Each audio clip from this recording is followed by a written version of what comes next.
నారాయణుని దివ్యనామాక్షరములపై కరగని మనములు కఠిన శిలలు మురవైరి కథలకు ముదితాశ్రు రోమాంచ మిళితమయ్యుండని మేను ముద్దు చక్రికి మొక్కని జఢుని యౌదలన్న కనక కిరీటం భూకటమోపు మాధవార్పితముగా మనని మానవుసిరి వనదుర్గ చంద్రికా వైభవంబు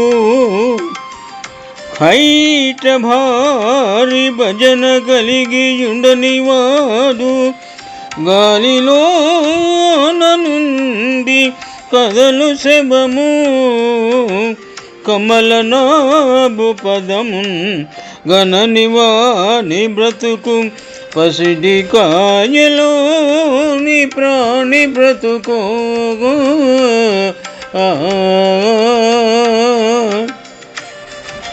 పోతన మహాభాగవతము ద్వితీయ స్కంధము నుండి ఈ పద్యము గ్రహింపబడినది.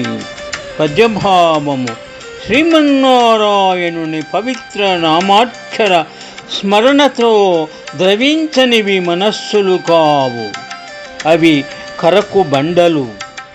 అబ్జనాభుని కథలకు ఆనంద బాష్పాలు రాలగా పొంగి పులకించనిది శరీరము కాదు, అది వట్టి మొద్దు.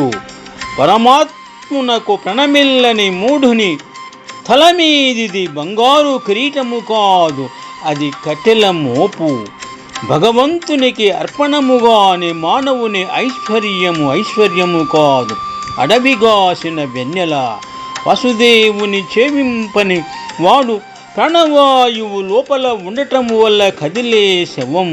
పద్మనాభుని పాదములు ఆశ్రయింపని వాని జీవితము పసిడికాయలోని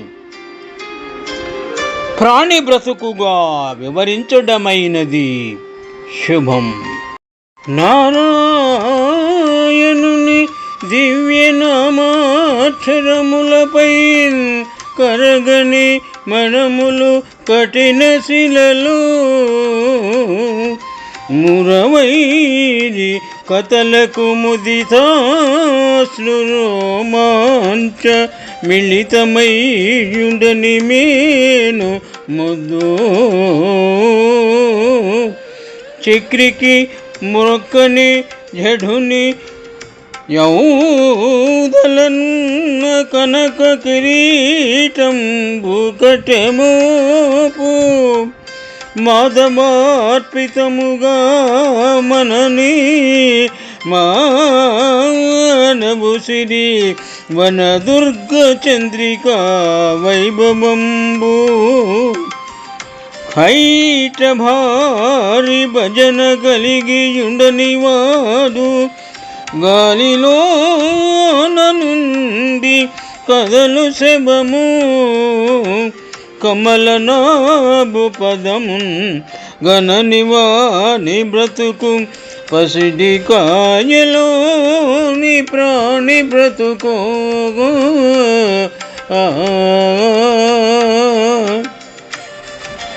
పోతన మహాభాగవతము ద్వితీయ స్కంధము నుండి ఈ పద్యము గ్రహింపబడినది.